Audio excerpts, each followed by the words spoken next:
"Greetings, traveler. I'm glad to see you in my tavern.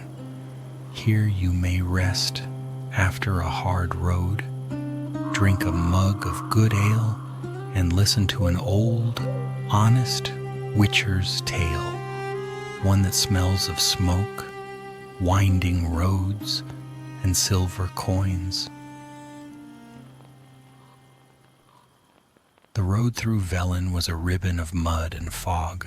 The air hung heavy with the scent of rot and damp earth, and every step Roach took sent a soft squelch through the mire.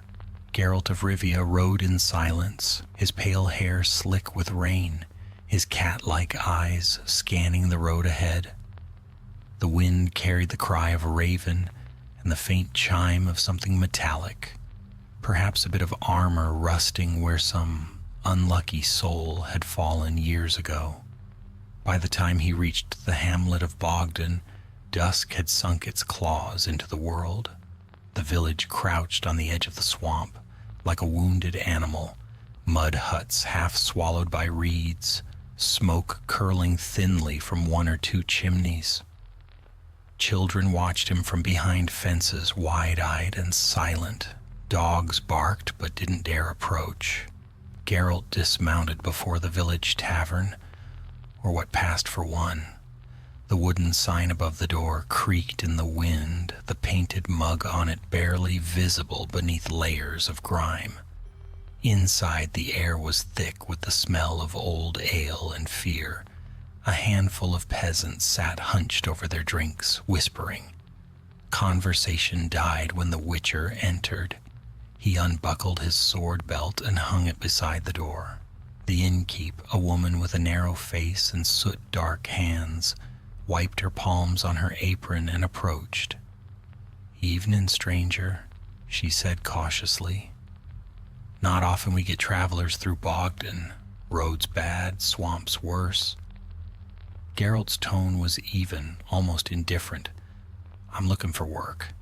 Her eyes flicked to the medallion on his chest, the snarling wolf's head of Kaer Morhen.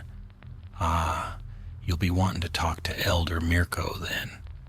There's been trouble out in the marsh." He nodded, dropped a few coins on the counter for a bowl of stew, and listened as she filled his mug with ale. Around him the villagers returned to their murmuring. The word monster drifted from one table to another, followed by the names of the dead.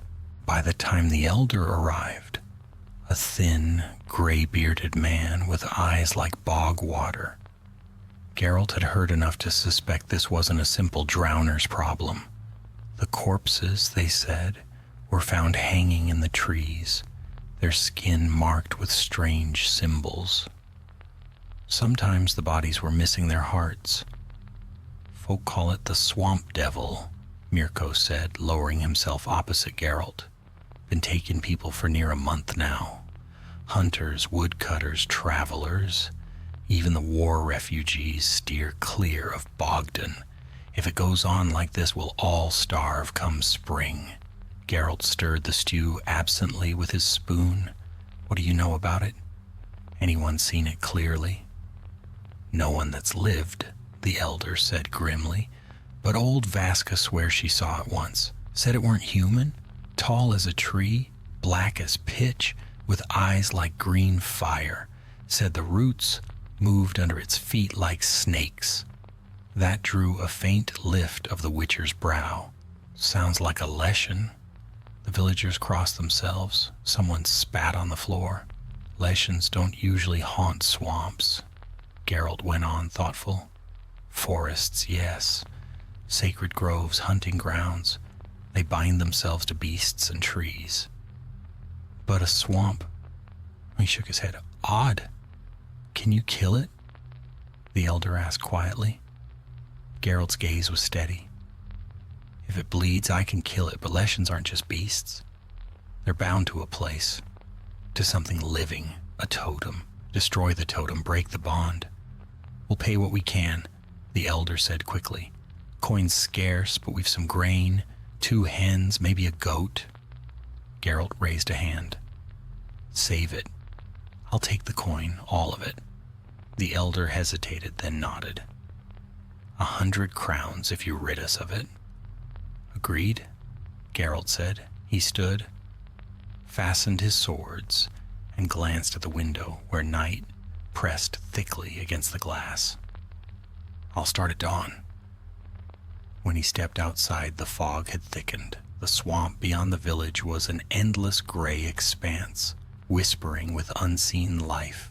Something moved in the distance, too far to make out, too silent for comfort. Roach stamped her hooves uneasily. Geralt placed a gloved hand on her neck. Easy, girl. Just the wind. But he didn't quite believe it himself. The air was wrong, charged, like before a storm or a curse's awakening. His medallion vibrated faintly against his chest. Somewhere out there, beyond the reeds and pools of stagnant water, something was watching. He led Roach to the stable, fed her, and returned to the tavern. As he climbed the narrow stairs to his room, he passed a shuttered window and caught a glimpse of movement in the fog, a flicker of green light between the trees. He stopped, listening. Silence. Only the sound of the rain, soft and steady on the thatch. Geralt lingered a moment longer, then shut the door and set his swords within arm's reach of the bed. He'd faced drowners, foglets, even cursed wraiths in swamps before. But something about this place prickled beneath his skin. Before lying down, he muttered a word and traced a sign in the air. Irden, the protective glyph. A pale shimmer pulsed briefly across the room, then faded. Outside, the fog rolled closer. In the distance, something let out a low, echoing moan, a sound like the earth itself mourning. And somewhere, deep in the marsh, 2 green lights blinked open in the dark. Dawn crept over Velen like a weary ghost, pale and sluggish, dragging mist across the marshland. The first rays of light did little to chase away the gloom. The bog still steamed with the stink of rot, and the buzz of flies was the only sign of life beyond the croak of unseen frogs. Geralt of Rivia stepped into the gray morning, cloak drawn tight, breath misting before him. The Witcher's eyes swept the village as he crossed the sodden street. Peasants peered from doorways, faces hollow with sleepless fear. None spoke. They only watched him pass, as if he were some spectral savior come to wrestle with their curse. He paid them no heed. He'd seen their kind before, folk who prayed not for victory, but merely for the nightmare to choose someone else. Roach waited near the edge of the village, her coat slick with dew. Geralt mounted, adjusting the straps of his gear. 2 swords crossed behind his shoulder, one of steel for men, one of silver for monsters. The medallion at his neck trembled faintly, reacting to something unseen in the distance. He guided Roach toward the swamp path, little more than a trail of trampled reeds winding into the fog. By mid-morning, the ground grew treacherous. Pools of stagnant water mirrored the sky's dull gray, and every few paces, the Witcher's boots sank into black mud. The air reeked of sulfur and decay. Not long after entering the marsh, Geralt dismounted. He preferred to move on foot here. Less noise, fewer surprises. Drawing his silver sword, he pressed 2 fingers to his medallion and murmured an incantation under his breath. The wolf's head hummed, attuning itself to nearby magic. It didn't take long for him to find the first signs. Near a half-submerged oak lay a corpse, recently dead. A peasant, by the look of him, no older than 30. The body was twisted unnaturally, hung in the branches by lengths of sinew, stripped clean of flesh and long, ragged cuts. The heart was missing. Geralt crouched beside the corpse, studying the ground. Around the base of the tree, the mud was churned with tracks, large, clawed, yet oddly patterned. Not the random prints of a beast, but deliberate, intelligent. He straightened, gaze sweeping the fog. The whisper of wind stirred the reeds, carrying faint echoes, clicks and groans like wood bending under strain. Something was watching. He turned sharply toward the sound. "Come out," he said quietly.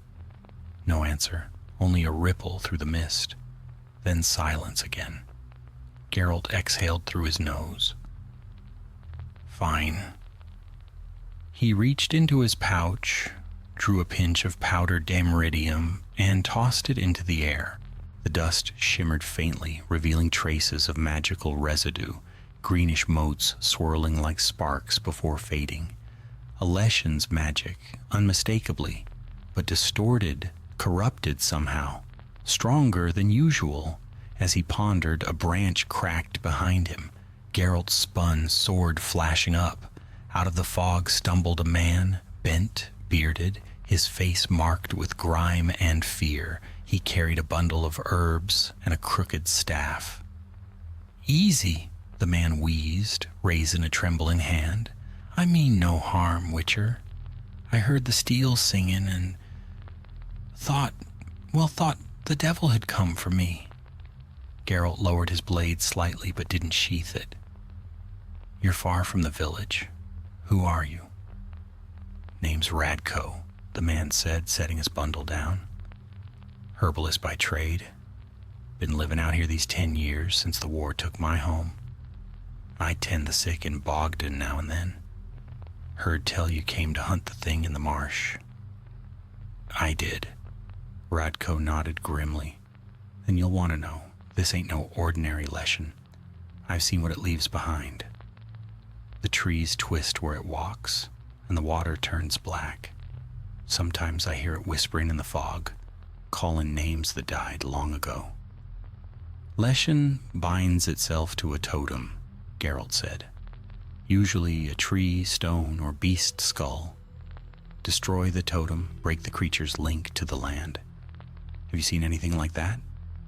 The herbalist frowned, scratching at his beard. "There's a grove deeper in the swamp. Old place. Folks say Nilfgaard's soldiers burned it years ago during the war. But the ground never healed. I've seen strange marks carved into what's left of the trees there.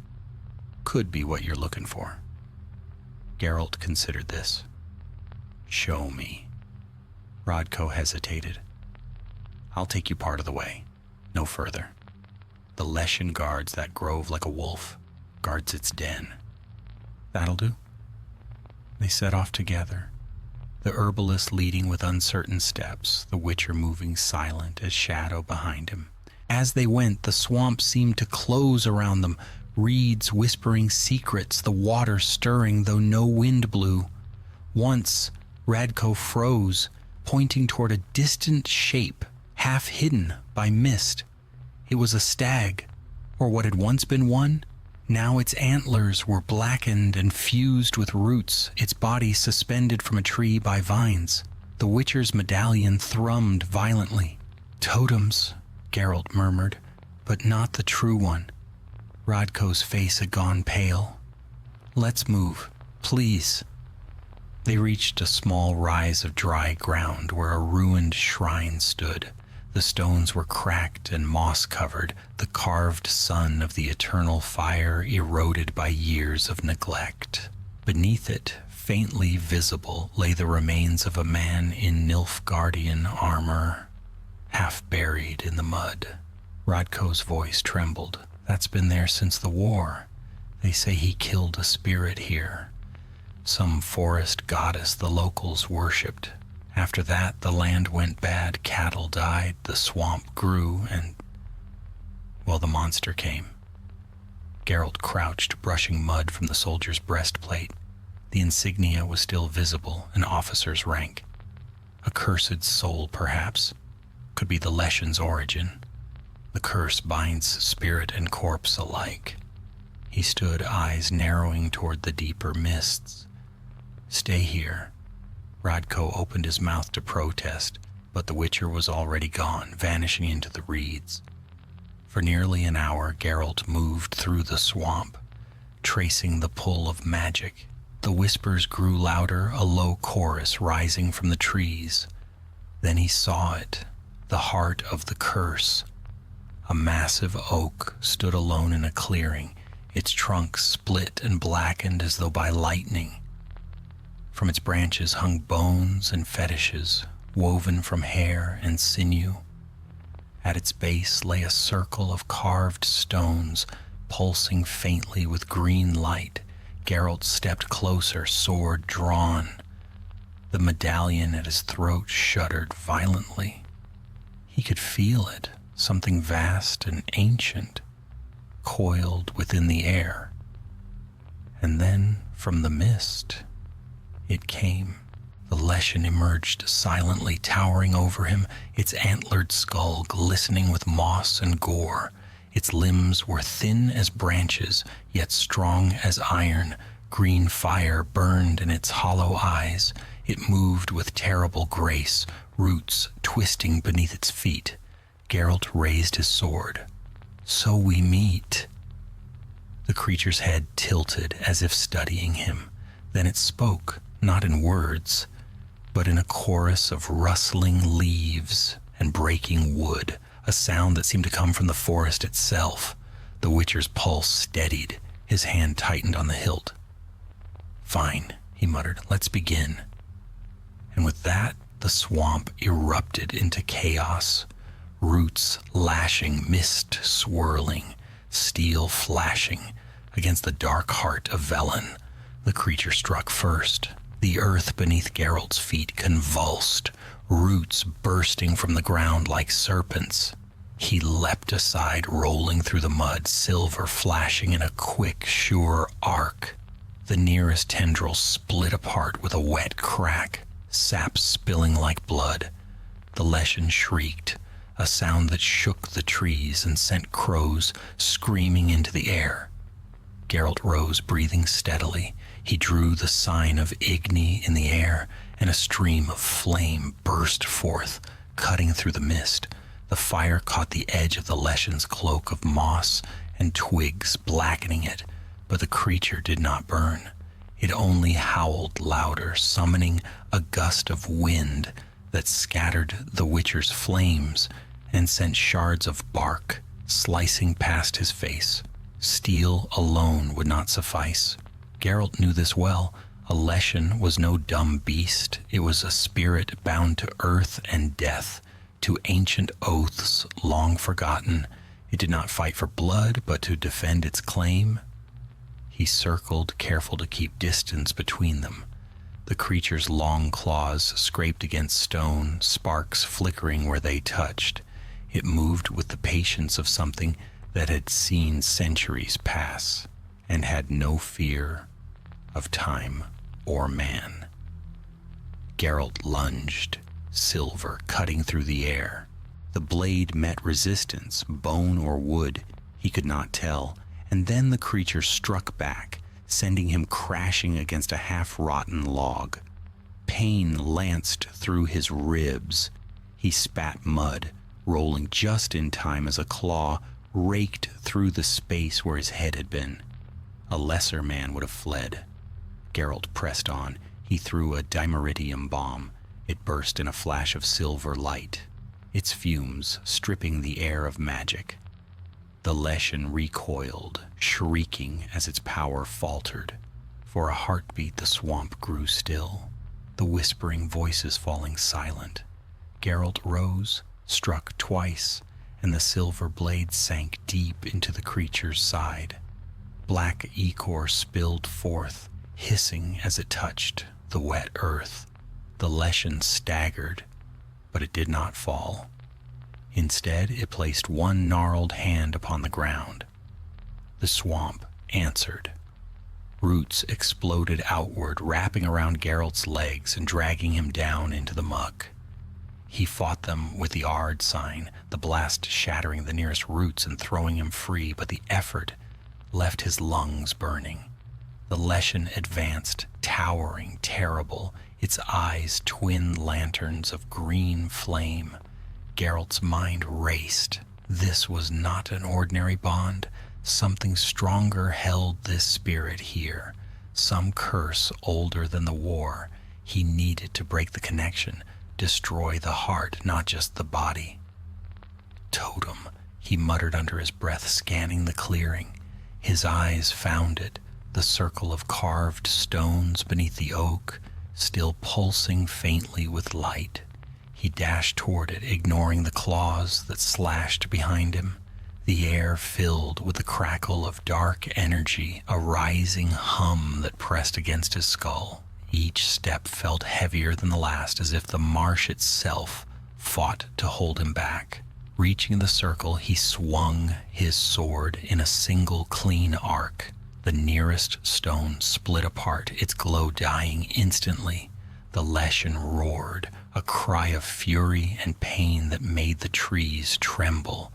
Geralt struck again and again, shattering each stone in turn. When the last one broke, the creature faltered, staggering like a man drunk. Its claws hung limp, its light flickering. But victory was not yet his.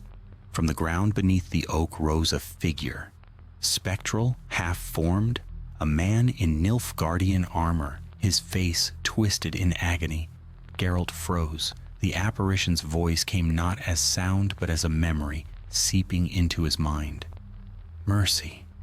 She cursed me. I killed her. The spirit of the grove. She bound me to her death. The Leshen turned toward the ghost, and Geralt understood. The two were one. The soldier's soul, trapped within the forest's wrath, neither man nor monster, forever bound to vengeance.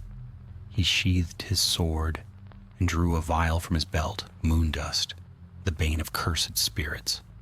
With a quick motion, he smashed it against the ground. The dust flared, forming a shimmering veil around them. The ghost's form wavered. Free me. Geralt's voice was quiet, hard, then let go. He raised his silver sword, whispered the sign of Yrden, and plunged the blade through the heart of the apparition. The light flared blindingly bright, then vanished. For a moment there was only silence. Then the Leshen shrieked, a sound of despair rather than rage, and collapsed, its body splintering into dust and rot. The swamp groaned, as if exhaling after a long fever. The fog began to thin. Geralt wiped his blade clean, breathing heavily. The stench of death lingered, but the air had changed. Softer, lighter. He turned back toward the rise where Radko waited. The herbalist stood wide-eyed, mouth agape. By all the gods, he whispered, You did it. Almost, Geralt said. The spirit's gone, but the land will take time to heal. Years, maybe. The rot runs deep. Radko swallowed hard, and the curse, broken. Geralt glanced toward the remains of the oak. The soldier's soul is free. Whatever bound him here, whatever drove the forest mad, it's ended. They made their way back toward Bogdan as the sun clawed its way above the horizon. The swamp, once gray and silent, now stirred with the sound of frogs and distant birds. Life returning cautiously, as if uncertain it was safe to breathe again. At the village edge, the people gathered, watching in awe as the Witcher approached. Murmurs rippled through the crowd. Relief, disbelief, wonder. The elder stepped forward, his hands trembling. The mists lifted at dawn, he said. We thought it was a trick. Geralt handed him a small sack. Inside lay a fragment of blackened wood, the Leshen's heart. Proof enough? The elder nodded slowly, eyes moist. You've saved us, Witcher. Velen will remember this. Velen remembers little, Geralt said quietly, but coin spends all the same. The elder gave a weary smile and pressed a pouch of crowns into Geralt's hand. The weight was light, far too light for what the Witcher had faced. But Geralt only nodded and turned away. By noon, he was already on the road again. The wind was dry, carrying the scent of reeds and burned wood. Yet as he rode, he caught sight of something that made him slow. Far behind, over the swamp's horizon, a flock of black birds circled in the sky. They did not scatter, they did not sing. Geralt's hand brushed the hilt of his sword. "Not yet," he murmured, "but soon." Then he spurred Roach onward, leaving Bogdan and its fading mists behind, never seeing how, deep in the heart of the swamp, a single feather drifted down into the mud, gleaming faintly with green light. Geralt rode until the village was no more than a smear of smoke behind him. The swamp stretched away into a wilderness of reeds and pools, where the land seemed half drowned and the sky hung low. His horse's hooves made soft sucking sounds as they moved through the mire, the air thick with gnats and the smell of wet soil. By midday, he had reached a patch of drier ground. There he dismounted, kneeling to wash the blood and grime from his sword. In a stream as dark as ink, he cleaned each edge with slow precision, the way a priest might handle relics. The silver glinted faintly in the dim light. He'd slain the Leshen, yes, but something gnawed at him still. That flock of crows over the marsh, those whispers beneath the wind, none of it sat right. Leshens were bound to the forest, not to the dead. Yet that one had been both. A man's soul trapped within a monster's wrath. It reeked of sorcery older and more venomous than curses thrown by soldiers or peasants. He dried the blade and sheathed it. The road led him toward a cluster of hills, where an abandoned watchtower stood, half swallowed by ivy. The place had belonged once to Nilfgaardian scouts. Now it belonged to no one but the wind. Geralt tethered Roach beneath a crumbling wall and climbed the slope, boots crunching over stone and moss. Inside, the tower was hollow, roof half collapsed, but there were signs of life, old footprints, a burned-out fire pit, and scraps of cloth torn from something finer than peasant garb. A faint trail of blood led down a stairwell into the dark. He drew his steel sword, his medallion humming faintly. Whatever had sheltered here had left recently and not willingly. At the bottom of the stairwell lay a corpse, a man in Nilfgaardian uniform, his throat torn open. His eyes were still wide with terror. Geralt examined the wound. Not claws, not teeth. The flesh had been burned, cauterized by something magical. He frowned. Not the Leshen's work. Beside the corpse was a torn scrap of parchment. He unfolded it carefully, the ink smeared, but legible enough. Commanded to cleanse the grove, failure to destroy the relic, retreat to the tower, await instructions from the Crowmaster. The last words were scrawled hurriedly, the quill scratching deep into the paper, as if the writer had known death was at his shoulder. Geralt folded the parchment and slipped it into his pouch. "Crowmaster," he murmured. So the birds weren't random. Outside, the wind rose suddenly, carrying with it the cry of ravens. He stepped into the open, eyes narrowing. 3 of them perched on a dead branch nearby, watching him with uncanny stillness. When he took a step closer, they spoke, or rather their beaks moved in unison, and a woman's voice echoed from within them, hollow and distant. "Medallion bearer, you meddle in matters not your own." Geralt stood motionless. "And whose matters are these?" The bird shuddered, feathers rustling like dry leaves. "The swamp remembers its blood. You tore one root, but the tree still lives. Leave now, while it sleeps." He didn't answer. His hand hovered near his sword, though he knew it would do little against voices carried on wings. The soldier's curse was but a seed, the voice continued. The hand that planted it still tends its garden. You would do well to ride far from here, Witcher. Then as one, the ravens took flight, scattering into the gray sky. Geralt watched them until they vanished beyond the horizon. His medallion still trembled faintly against his chest.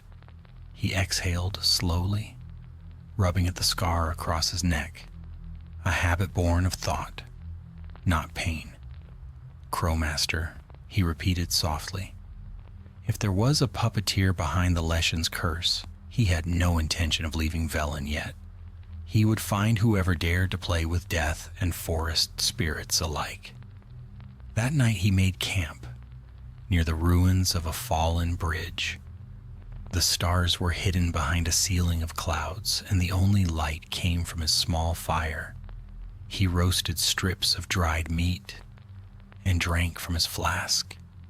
The wind hissed through the reeds like whispers. Halfway through his meal, the medallion stirred again. He rose without sound, dousing the fire with a boot full of dirt. Drawing his steel sword, he stood motionless, listening. Something moved in the dark water nearby, a ripple, then another. Geralt crouched low, eyes narrowing, hand ready. A figure stumbled out of the reeds, a woman soaked to the bone, her dress torn, and her eyes wide with terror. "Help me," she gasped. "Please!" Geralt caught her before she fell. Her skin was cold, her pulse weak. "Easy. What happened?" They came from the fog, wings black as night. Took him, my brother, dragged him under. She clutched at his arm, nails biting through the leather. Said he was chosen. Said the Crow Mother wanted him. Geralt's jaw tightened. Crow Mother, then? He gave her water, waited until her breath steadied, then spoke softly. "Where did this happen?" She pointed eastward. "Beyond the old mill, near the standing stones." He nodded. "Stay here. Keep the fire low. If anything approaches that doesn't speak, run for the tower." Her eyes widened. "You're going after them?" "I don't sleep well with questions in my head." He left her by the fire and set off through the swamp again, moonlight struggling through the clouds. The reeds brushed against his shoulders as he moved, the mud cold beneath his boots. Ahead, he could already see the faint shapes of the standing stones rising from the mist. Ancient things, carved with runes long forgotten. The smell of blood was thick in the air. Geralt approached cautiously. In the clearing beyond the stones lay what was left of a man, bones scattered, flesh torn clean. Feathers covered the ground like snow. But it wasn't the work of carrion birds. The cuts were too clean, the remains too deliberate. Then he saw them, black feathers floating upward, though there was no wind. They twisted and joined together, forming the outline of a woman. A figure tall and regal, her face hidden by a veil of feathers. Her eyes glowed red as embers. "So," she said, her voice soft yet heavy with age, "another killer wanders my land." Geralt raised his sword slightly. "You're the one they call the Crow Mother." The figure tilted her head. "So they name me. I am the keeper of the old faith, the whisper of wings in the dark. And you are the blade that cuts without faith. You're a creature in the swamp. Killed dozens," Geralt said, "bound the spirit of a man to its will. That's not faith, that's torment." "Torment is the coin of mortals," she said coldly. "He took my child, the heart of my grove. His curse fed my vengeance. You broke it. Now the debt is yours." The wind rose sharply, swirling around her. The feathers burst into flight, circling Geralt like a storm of blades. He muttered an oath and cast the sign of Quen, a golden shimmer forming around him as the feather storm struck. Each impact rippled against the barrier, sparks hissing in the darkness. He charged forward, slashing through the illusion, his blade finding nothing but air. The Crow Mother's laughter echoed from everywhere and nowhere. "You cannot cut the sky, Witcher." Geralt's mind worked quickly. Spirits like her fed on places of power, standing stones, graveyards, battlefields soaked in blood. Destroying the focus could banish her, if only briefly. He dashed toward the central stone, etched with ancient runes, and struck it with a Yrden sign. The ground flared purple, and the air screamed as the magic within the stone shattered. The Crow Woman shrieked, her form flickering. "You would defile what you do not understand." Geralt steadied himself. "I understand enough." He hurled a moon dust bomb. It burst into a shower of silver, and when the smoke cleared, the Crow Mother was gone, dispersed into the night. Only her voice remained, fading like a dying echo. "This is not done, Witcher. The swamp remembers." The silence that followed was heavy and endless. Geralt stood alone among the stones, his sword dripping with dew, his pulse steady once more. He looked toward the east, where dawn would soon rise, and muttered, "Nor am I done with you." Then he turned back through the fog, heading toward the campfire's faint glow, unaware that high above him a single crow circled, its eyes burning red in the dark. The first light of dawn found Geralt trudging through the mire once more, his boots heavy with black muck, and his mind burdened by thought. The Crow Mother's words lingered like smoke in his memory. "The debt is yours." He had heard such curses before, woven from vengeance and ancient faiths that had outlasted their worshippers. They clung to the land like weeds, impossible to burn away entirely. Behind him, the swamp whispered, alive with the slow murmur of returning life. Crickets began to sing again, frogs croaked in the shallows, and somewhere a heron took flight, its wings slicing through the mist. The marsh was breathing anew, but its breath was uneasy, and the air still carried a taste of something foul and unfinished. He reached the camp near the ruined bridge where he had left the woman the night before. The fire was cold.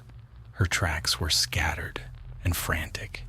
Then, a few paces beyond, he found a single crow's feather caught in the reeds, long, black, and slick with blood.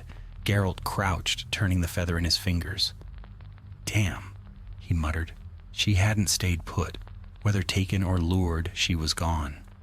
He stood, scanning the horizon. The marsh lay silent again, as if holding its breath. Whatever the Crow Mother wanted, she had not gone far. But this was no task to be rushed. Spirits that old could not be killed by brute force. They had to be unbound, their roots torn from the soil of memory itself. For that, he needed knowledge. By mid-morning, he reached the nearest village, a place called Whetstone Hollow, smaller than Bogdan and no less wretched. Smoke curled from only 2 chimneys, and most huts leaned as if tired of standing. He tethered Roach by the well and entered the hut marked with a bundle of drying herbs. The air inside smelled of sage, thyme, and faint rot. An old woman bent over a table looked up at him, her face a map of wrinkles. Her eyes, pale as frost, studied him without fear. "A witcher," she said softly. "We don't see many of your kind these days." "I'm looking for lore," Geralt said. "Old stories, legends of the swamps to the south, of a spirit called the Crow Mother." The woman's hands stilled. For a long while she said nothing, only stirred the pot of herbs beside her as if weighing whether to speak. Then she sighed. I know the name. My grandmother used to whisper of her, said she was once a goddess of the harvest. protector of crows, of the fields and the dead alike. In the old days, folk brought her offerings at the turning of the season. Bread, milk, blood if the winter was cruel. And what happened? Geralt asked. The eternal fire happened, the woman said bitterly. The priests came with torches, called her a demon, burned her shrines. But you can't burn what lives in the soil. The crow mother turned dark. She took her tithe in blood instead of grain. Those who trespassed her land vanished. They say she whispers from the reeds still. Geralt folded his arms. And if someone wanted to banish her? The woman's laugh was dry as bone. Banish a god? Fool's work. But if you could find her relic, the heart that binds her to the mortal world, you might weaken her. The old shrine stood by the black lake, beyond the dead willows. You'll find naught but ruins now, but maybe ruins are enough. He thanked her and left a few coins on the table. As he turned to go, she said quietly, "Be careful, Witcher. Spirits born of faith die hard. They remember when men forget." Outside, the sky had darkened again. A storm gathered over the distant marshes, thunder muttering beneath the clouds. Geralt mounted Roach and set off toward the Black Lake, following the old road through what remained of Velen's farmlands. The land here was half choked by reeds and thorns, the soil too poor even for weeds. Skeletons of barns jutted from the mist like the ribs of dead beasts. By afternoon, rain began to fall, slow, cold, relentless. He pulled his cloak tighter, guiding Roach through a narrow trail that wound between standing stones slick with moss.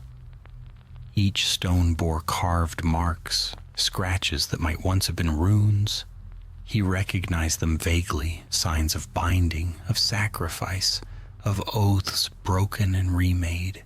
The rain grew heavier. Somewhere ahead, water lapped softly against the shore of the lake. When he reached it, the sight stilled even his seasoned heart. The Black Lake was vast, its waters so still they reflected the clouds above like a mirror. Dead willows ringed its edge, their branches dipping into the water as though mourning. At the center of the lake, barely visible through the fog, stood the ruins of a shrine, a circle of stones jutting from the surface like jagged teeth. Geralt dismounted, tethering Roach beneath a willow. The horse snorted uneasily, ears twitching at unseen sounds. "I know," Geralt said quietly. I don't like it either." He drew his silver sword and stepped into the shallows. The water was icy, rising to his knees, and with every step his medallion trembled harder. Magic clung to the air, thick and oppressive. As he reached the first of the stones, the water around him began to ripple. Shapes moved beneath the surface, pale forms drifting like drowned men. Geralt's hand tightened on the hilt. "Come then." One broke the surface, a corpse, bloated and gray, its eyes glowing faintly blue. A drowned dead, then another and another. Geralt moved with the speed of habit. His sword flashed, slicing through neck and sinew. The creatures fell one by one, sinking back into the dark water that had birthed them. But for every one that fell, 2 more rose, until the lake itself seemed to breathe with death. He whispered a curse and cast the sign of Igni. Fire burst across the water, searing the air with the stench of burning flesh. The drowned dead wailed and vanished beneath the boiling waves. For a heartbeat, silence returned. Then a voice rose from the lake, soft, mocking, sorrowful. "Why do you fight? Wolf without a pack, do you not tire of killing what cannot die?" The mist thickened, curling upward to form a figure, a woman of shadow and feathers, her eyes burning red, the Crow Mother, reborn from the heart of her domain. Geralt steadied himself. You've taken enough lives. The curse ends here. You broke one chain, she said, her voice echoing over the water. But my heart still beats beneath these waves. Would you drown to find it? He said nothing, only reached for a bomb at his belt, a vial of shimmering oil, crafted to dispel illusions and reveal what was hidden. He threw it into the lake. The water flashed white, and beneath its surface he saw it, a dark shape pulsing with light, anchored by roots that stretched into the depths. The Crow Mother hissed. You would defile my heart? Geralt drew a breath. No, I'll free it. He plunged into the water. Cold swallowed him whole. The lake closed above, muffling all sound but the slow, distant beat of something ancient. He swam deeper, cutting through tangles of roots, his lungs burning. Ahead, the heart throbbed, black and veined with green, half stone, half flesh. Drawing a knife from his belt, he carved the sign of Ard into the lake bed, then struck. The shockwave shattered the roots. The heart splitting open with a cry that reverberated through the water. He kicked upward, breaking the surface as the shrine exploded in a surge of wind and light. The Crow Mother screamed, a sound not of pain, but of release. Feathers scattered like ashes, her form unraveling into the storm. When the light faded, only silence remained. The lake lay still once more. Geralt dragged himself ashore, soaked and shivering. The rain had stopped, and the first rays of sun pierced the clouds, glinting off the wet stones. He looked back at the ruins. The Crow Mother was gone, her voice swallowed by the wind. Yet as he stood, he noticed something drifting at the water's edge, a single black feather, shining faintly with silver light. He picked it up, turning it between his fingers. Peace at last, he murmured. Roach whickered softly behind him. Geralt tucked the feather into his pouch, mounted, and turned toward the open road. The swamp was quiet now, too quiet. But for the first time in many days, the fog no longer smelled of death. Still, as he rode, he could not shake the faint feeling that somewhere, beyond the edge of hearing, wings still beat in the shadows. The sky above Velen cleared for the first time in weeks. Clouds drifted apart like torn cloth, and pale sunlight spilled across the marshes. The air smelled of wet earth and smoke, and the whisper of the reeds carried only the hum of insects now, no longer the murmur of curses.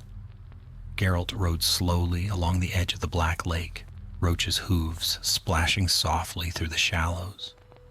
He was tired.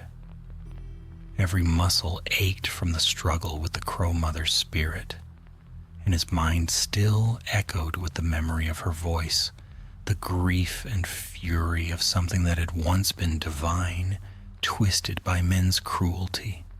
He had seen it before, faith burned to ash and reborn as vengeance. Still, something about her had felt different, more human, a mother's love warped into hatred. He adjusted the strap on his shoulder, feeling the weight of his swords.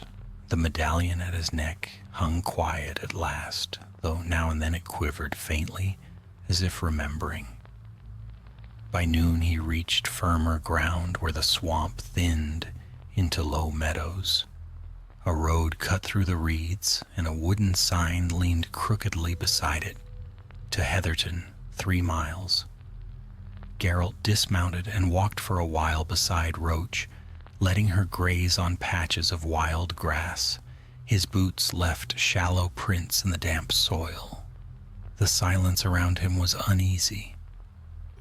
Birds had returned to the skies, but they flew in restless circles, calling to one another in harsh voices. At the edge of the meadow stood a small chapel, its door broken, its altar overgrown with ivy. A faded carving of the eternal fire adorned its front. half chipped away. The Witcher hesitated, then entered. Inside, the air was cool and dry. Dust hung like mist in the sunlight that streamed through the cracks in the roof. On the altar lay a handful of trinkets, coins, dried flowers, and one object that caught his eye, a silver pendant shaped like a crow's feather. He picked it up. The metal was cold, almost unnaturally so. When he turned it over, he saw words scratched faintly into the back in elder speech. To remember what was lost. Before he could ponder it further, a voice spoke from the doorway. That belonged to my sister. Geralt turned. A young man stood there, dressed in a patched leather coat, a crossbow slung across his back. His face was thin, hollow-cheeked, his eyes shadowed by exhaustion. She used to come here, the man said, and prayed every day, though the priest had long gone, said the crow mother would hear her better than any god. Geralt set the pendant back on the altar. Your sister, was she a woman of the marsh? The man nodded. Aye, her name was Anya. Went missing 2 nights ago. I tracked her to the Black Lake, but found nothing, only feathers. Geralt studied him quietly. I found her too, he said finally. She's gone. The spirit that took her is no more. The man's face hardened. He stepped closer, fists clenched. You killed her? She was already dead, Geralt said, but she's at peace now. The man's anger faltered, giving way to something else. Grief, raw and weary. He sank to his knees before the altar. Then I suppose I owe you thanks, Witcher, even if there's no comfort left to take. Geralt left him there, whispering prayers to a goddess who no longer heard. Outside, the light had dimmed again. Clouds were gathering to the east, dark and heavy, promising another storm. He mounted Roach and turned toward Heatherton, seeking rest and perhaps a roof that didn't leak. The village lay quiet when he arrived, the people moving about their work with the nervous energy of those who have endured too much. When he asked for an inn, they pointed him toward a large hut near the square. The innkeep, a balding man with arms like oak branches, greeted him warily but offered stew and ale without question. Witchers were uncommon guests, but coin was coin. As Geralt ate, the villagers whispered nearby. He caught fragments of their talk, rumors of soldiers seen in the north, strange lights in the woods, beasts returning to places once thought safe. Velen was healing, but scars still ran deep.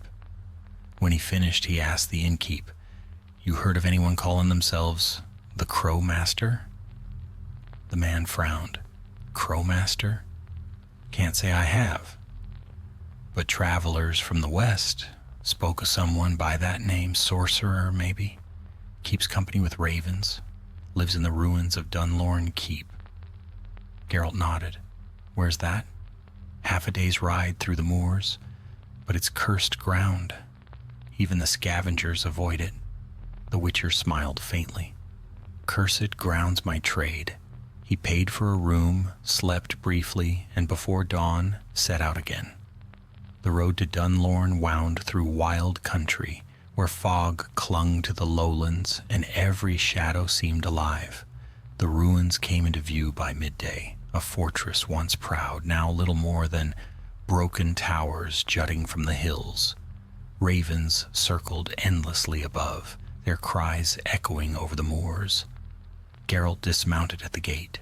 The stones were blackened, scorched by fire long past. Inside the courtyard, bones littered the ground. Men, beasts, it was hard to tell which. His medallion stirred. He drew his silver sword and entered the keep.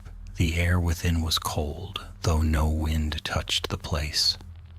At the far end of the great hall stood a figure in a dark robe, back turned, surrounded by ravens, perched on the shattered columns. I wondered when you'd come, the figure said. The voice was low, calm, and far too familiar. The swamp has been whispering of you. Geralt advanced slowly. Crowmaster, then, you've been busy.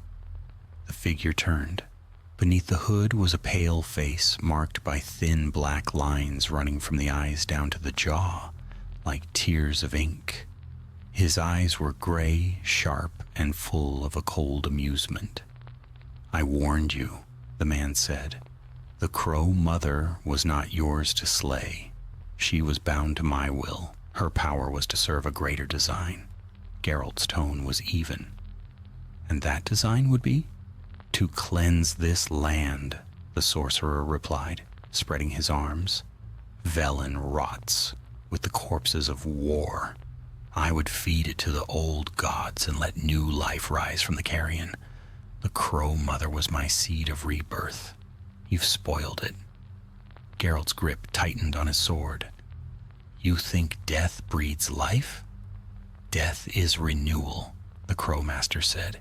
You of all men should understand that. Monsters fall and others rise. Why not men as well? The Witcher's gaze was steady. Because men never stop making monsters. The sorcerer smiled thinly. Then perhaps it's time for something else to rule. He raised his hands, and the air filled with the thunder of wings. Ravens poured from the shadows, forming a storm that blotted out the light. Geralt leapt back, slashing through the air as the birds became shapes, humanoid, black as coal, their eyes burning red, constructs of magic made of feathers and fury. Steel and silver flashed. The hall rang with the clash of blade against shadow. Geralt cut down one, then another, but they kept reforming, the Crowmaster's laughter echoing through the ruin. You cannot kill what was never alive, the sorcerer taunted. Maybe not, Geralt growled, but I can kill you. He hurled a dimeritium bomb. The explosion burst in a wave of silver light, scattering the constructs and breaking the sorcerer's spell. The ravens shrieked, bursting into flame. The Crowmaster staggered, cloak smoking. Fool! You think this ends with me? Geralt closed the distance in a heartbeat. His sword flashed once, clean and swift. The sorcerer fell to his knees, blood staining his robes. As he died, he whispered, You've cut the head, Witcher, but the wings still fly. Then his body crumbled into ash, carried away on an unseen wind. Silence fell. Only a few ravens remained watching from the rafters. Geralt wiped his blade, sheathed it, and turned toward the open gate. The air outside was heavy but still. The storm had broken. He mounted Roach and rode away from Dunlorn Keep, the sound of wings fading behind him. The sun dipped low, staining the sky red, and for a moment the light caught something drifting past, black feathers turning silver in the dying day. Geralt looked up, then ahead. So be it, he muttered. Let the land heal itself. And he rode on deeper into the wilds of Velen, where the marsh met the forest and night waited with its secrets yet untold. The moors stretched on like a wound in the earth, vast and empty beneath a sky bruised with twilight. Geralt rode in silence, the wind pressing against his cloak, his eyes fixed on the horizon. Behind him the ruins of Dunlorn Keep lay still and broken, its fires gone cold. Yet though the sorcerer's body had turned to ash, the Witcher could not shake the feeling that his words lingered. The wings still fly. The road wound westward, cutting through barren heaths and patches of marsh where twisted trees rose from the water like skeletal fingers. Here and there, small villages huddled in the distance, places where fear had driven people to superstition, where charms of bone and feather hung above every door. When Geralt passed, shutters closed. Dogs went silent. Witchers were not welcome where the dead still whispered. By the second day, rain began to fall, slow and steady, turning the moor into a mire of black mud. Roach trudged on without complaint. Geralt's hood dripped constantly, each drop finding its way beneath the collar of his armor. He was weary, not just in body, but in spirit. He'd fought a cursed forest spirit, broken a god's heart, slain a madman who thought himself divine. Yet Velen remained the same. The land always swallowed its tragedies, growing new ones in their place. Near dusk, he found a small roadside shrine built from old stones. Someone had placed fresh flowers there, marigolds and daisies, offerings for the dead. He stopped to rest, crouching beside the shrine. Upon its face was carved a crow, wings spread wide, eyes inlaid with bits of glass. The work was crude but deliberate. "Still watching?" he muttered. A sound broke the quiet, a faint sobbing from behind the shrine. Geralt's hand went to his sword. He rose, stepping softly through the grass. A girl sat huddled among the roots of a tree, no older than 15.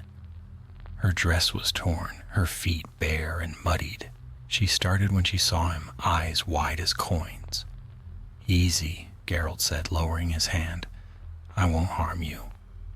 The girl shook her head, trembling. "You can't be here. She'll come for you. She comes for anyone who stops at her altar." "Who?"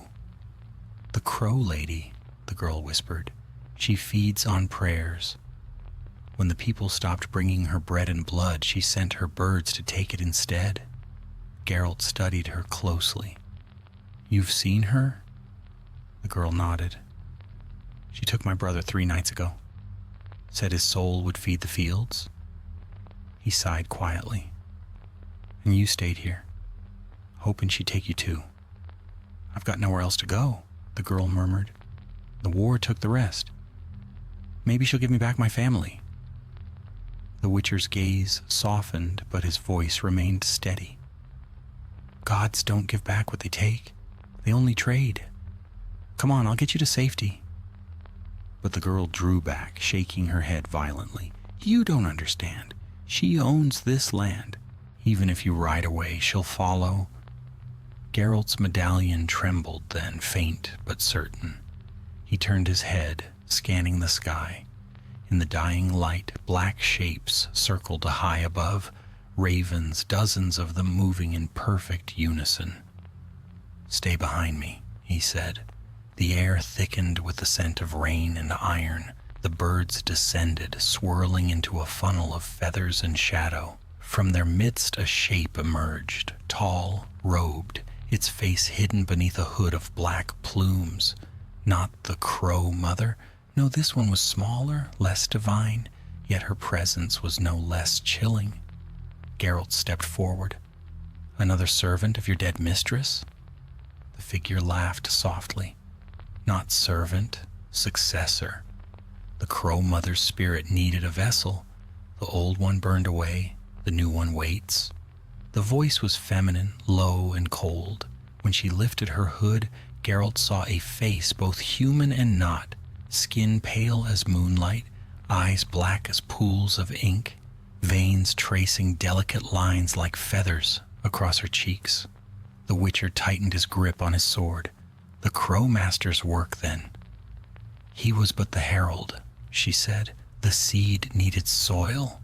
I am the bloom." The girl whimpered behind him. Geralt took a slow step forward, drawing a Yrden sign into the air. The purple glow spread across the ground, forming a protective circle. "Let her go," he said evenly. The woman tilted her head. "You'd fight the will of the wild. The swamp called her Witcher. She belongs to me now, not while I breathe." The Crow Woman smiled faintly. "Then you shall not breathe long." The ravens screamed as one, diving. Geralt moved like lightning, cutting through the swarm. feathers burst into flame where his blade struck, the Igni sign flaring bright in the twilight. The crow woman advanced through the smoke, each step leaving a trail of frost. Her hands wove sigils in the air, threads of shadow coiling toward him. Geralt threw a dimeritium bomb, the explosion tearing through her spell. The shockwave knocked her backward, feathers scattering. He lunged, silver flashing, but she vanished into mist, reappearing behind him. "Clever child of Kaer Morhen," she hissed. "You carry the blood of the wild in your veins, though you pretend to be its hunter." He swung again, forcing her back toward the shrine. "You talk too much." The next exchange was brutal. Steel met sorcery, each blow sending ripples through the ground. The shrine cracked, the carved crow splitting in two. A scream tore from the woman's throat, half fury, half pain. The girl behind Geralt cried out, covering her ears. With one final strike, Geralt drove his sword through the woman's chest. She gasped, black mist spilling from the wound. "You can't kill what's reborn," she whispered. "The crow mother's heart beats still, in the soil, in the sky, in you." Her body dissolved into ash, carried away on the wind. The ravens scattered, fading into the dark clouds. Silence fell. Geralt lowered his sword, chest heaving. His medallion was still now, its tremor fading to nothing. The girl peeked up, eyes wide. "Is she gone?" "For now," he said, "but her kind rarely die easy." He helped her stand. "There's a village not far from here. They'll take you in." The girl hesitated. "And you? What will you do?" "Keep writing." He turned away, wiping blood and soot from his blade. The shrine lay in ruins, its offerings scattered, the flowers trampled. Yet amidst the rubble something glimmered. A single black feather, tipped with silver light. He bent, picked it up, and tucked it into his pouch beside the first one. That night he made camp on the edge of the moor, where the ground rose above the marsh. He built a small fire, ate sparingly, and watched the horizon. The wind carried the distant caw of a lone crow. Geralt stared into the flames, lost in thought. "You're a stubborn one, aren't you?" he murmured to the night. "Can't even rest when you've had your vengeance." The fire crackled softly. Above, the stars broke through the clouds, faint and cold. He lay back, one hand resting on the hilt of his sword, and let exhaustion drag him into uneasy sleep. In his dreams, the crow mother stood upon the lake once more, her wings spread wide across the stormy sky. Her eyes were sorrowful now, her voice a whisper carried by the wind. "You freed me from my curse, Witcher, but who shall free you from yours?" Geralt awoke before dawn, the embers still glowing faintly. He sat for a while, listening to the marsh breathe, then mounted Roach and rode toward the rising sun. Behind him, unseen in the morning mist, a single black feather drifted down upon his abandoned fire and did not burn. Dawn broke pale and cold over the moors. Mist clung to the ground like a shroud, muffling sound and light alike. Geralt rode through it with the silence of habit, the steady rhythm of Roach's hooves, his only companion. He had not slept long, and what rest he'd found had been troubled, filled with whispers, wings, and a voice that spoke of debts yet unpaid. He'd faced specters before, gods turned feral, curses that festered for centuries. But this felt different. The crow mother's reach should have ended with the destruction of her heart and the fall of her servants. Yet each step seemed to draw him deeper into the remnants of her domain. The feathers he carried pulsed faintly now, as if remembering the shape of wings. path wound toward the north, where the land rose into a line of hills. Beyond them lay the forest of woes, a name earned in blood and whispered prayer. Peasants avoided it, soldiers cursed it, and witchers rarely passed that way unless the pay was desperate. But Geralt had learned long ago that the trail of one curse often led into the shadow of another. By midday he reached the edge of the forest. The trees loomed ancient and black, their trunks twisted by age, their roots gnarled and slick with moss. The light barely touched the ground beneath them. Ravens perched on the branches above, silent, their dark eyes tracking his every movement. He dismounted, resting a hand on Roach's neck. "Stay," he murmured.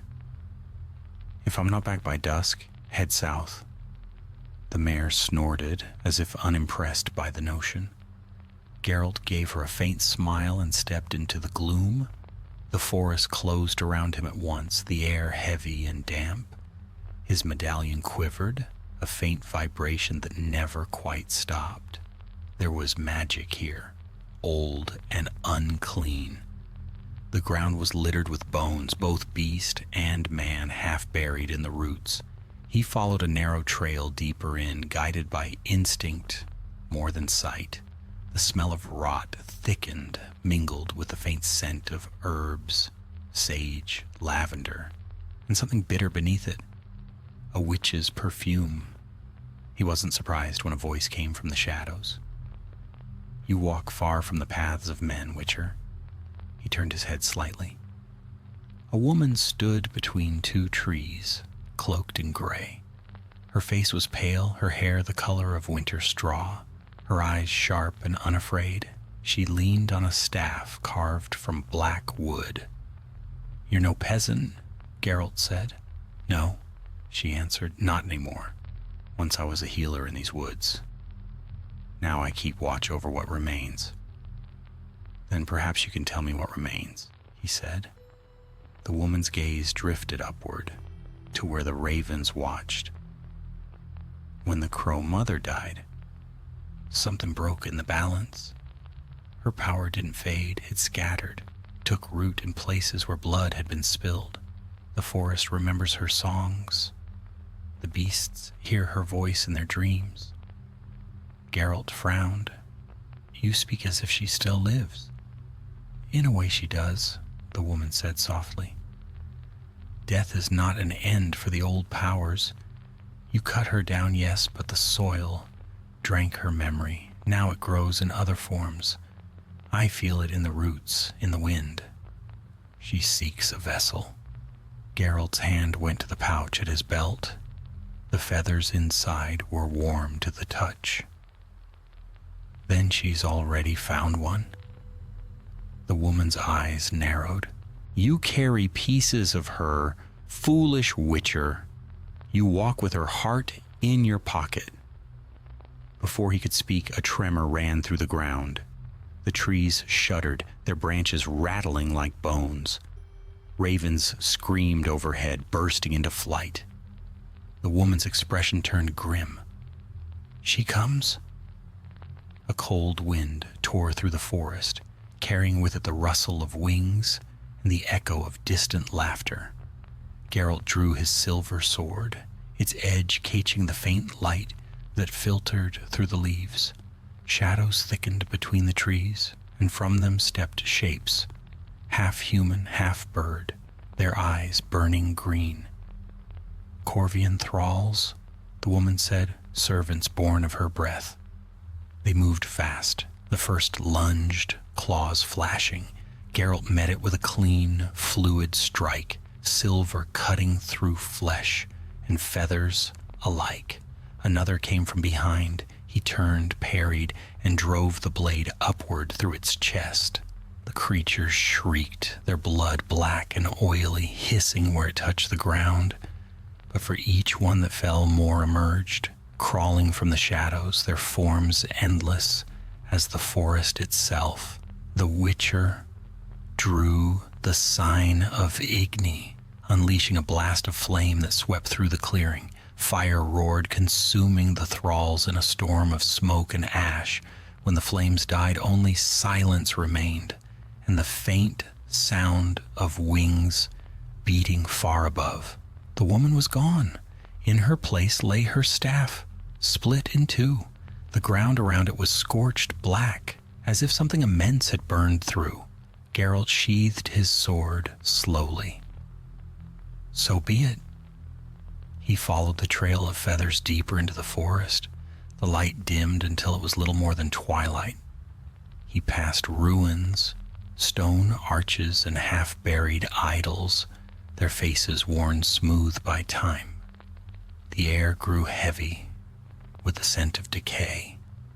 At last he came to a clearing where an ancient tree stood, its trunk hollow, its bark blackened by fire. Within its heart pulsed a faint glow, red and steady. Geralt stepped closer. The glow brightened. From the hollow came a whisper, soft as breath. "Witcher?" He froze. "You cut my chains," the voice said. "You freed me, and yet you bind me still. Do you feel it? My heart beats with yours now." The feathers in his pouch trembled. Light seeped from them, crawling up his arm like veins of fire. He gritted his teeth, trying to resist the pull. "You're dead," he growled. "I buried you myself." "Death is a door," the voice whispered. "You opened it. Now you must close it." A shape coalesced before him, a figure woven from smoke and feathers, the Crow Mother reborn in shadow. Her eyes burned with sorrow and fury. "You cannot destroy what you carry," she said. "To end me, you must end yourself." Geralt raised his sword. "I've killed worse things than you." She smiled faintly. "Have you? You think steel will save you? It's your own heart that keeps me alive." He struck. The blade passed through her form, scattering it to mist, but when he looked down, the feathers in his pouch had turned black, their edges smoldering.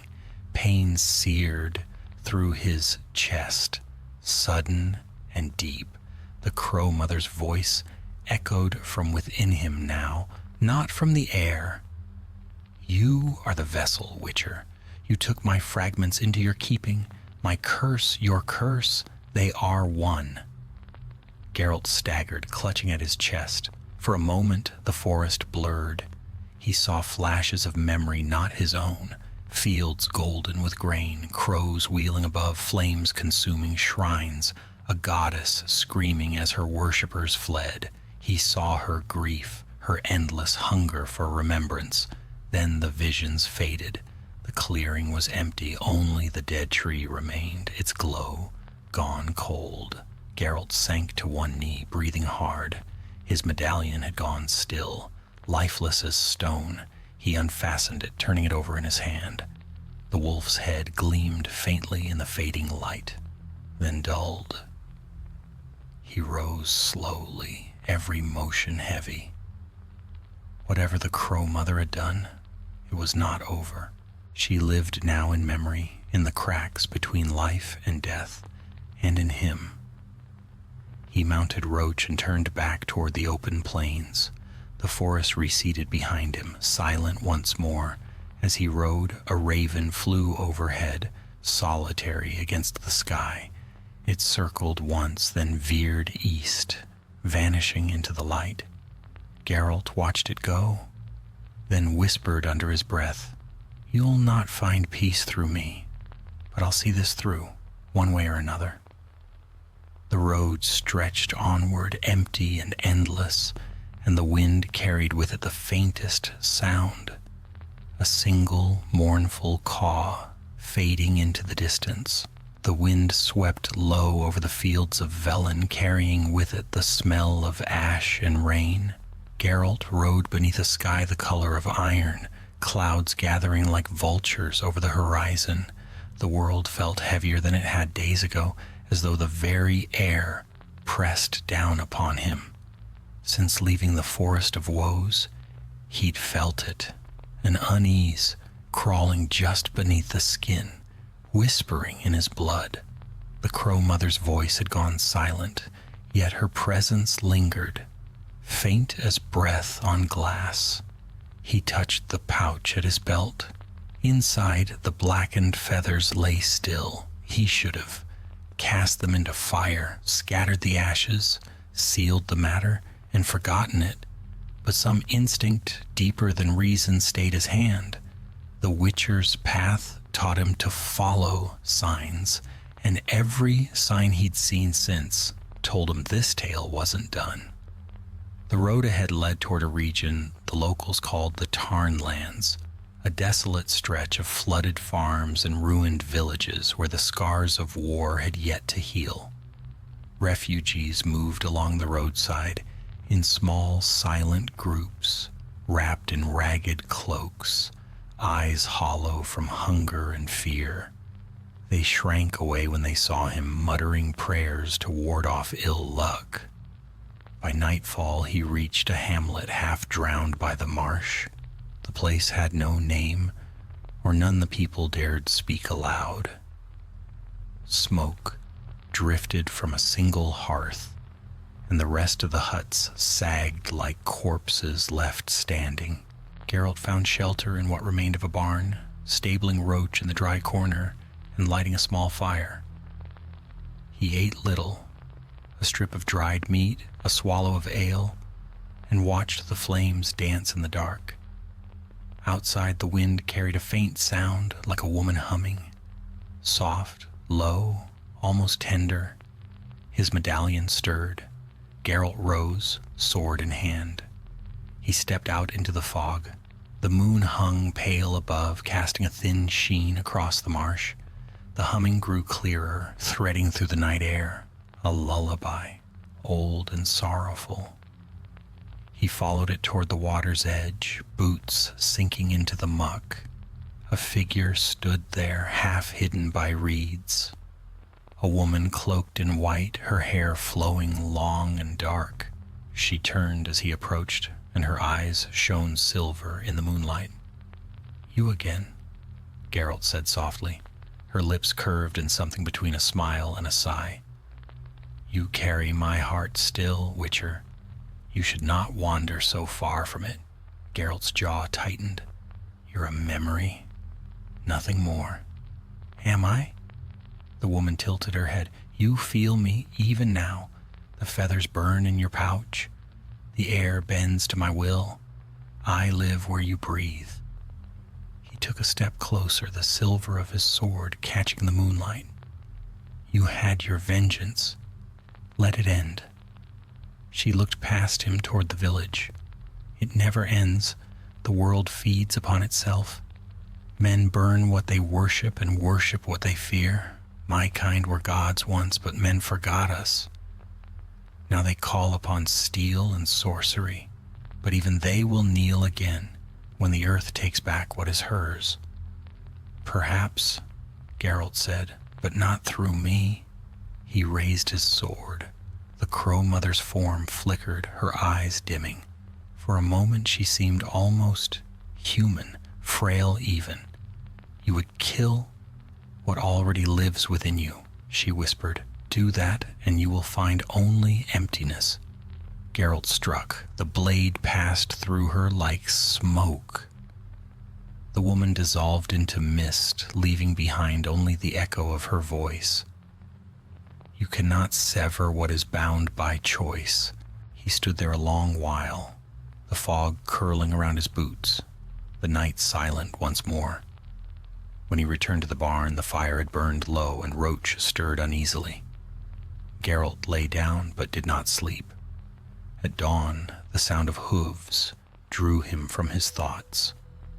Riders, 3 of them, emerged from the mist, cloaked and armed, Nilfgaardian scouts, by the look of their armor, though their colors were dulled with grime.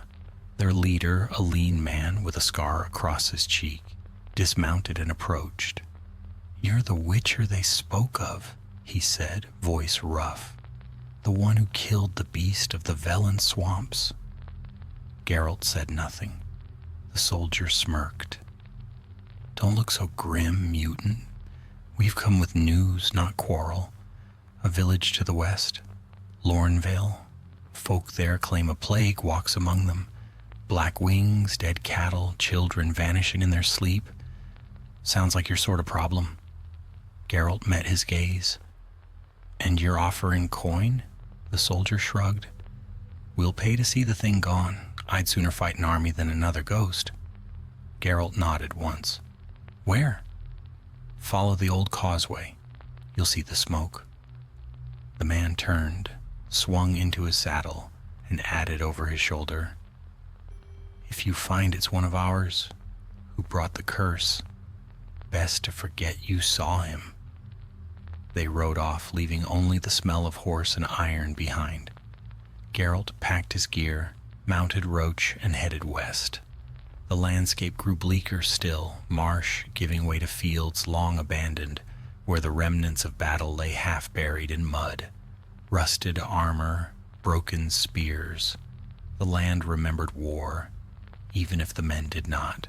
By midday he reached Lornvale, what remained of it. The village was nearly deserted, its houses blackened by rot, the air thick with the stench of death. Only a few souls lingered, gaunt and hollow-eyed.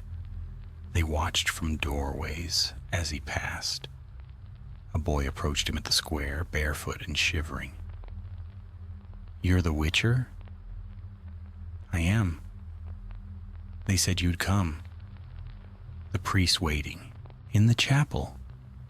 Geralt dismounted and followed the boy through narrow lanes to the edge of the village. The chapel stood crooked and half collapsed, its bell long gone. Inside, candles burned before a crude altar. A priest knelt there, muttering prayers. When Geralt entered, the man looked up, his eyes red from sleeplessness.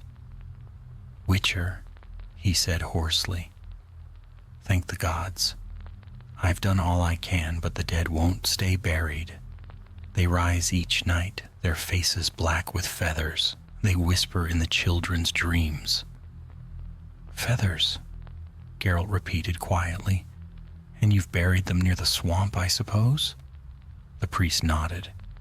Where else? The ground's soft.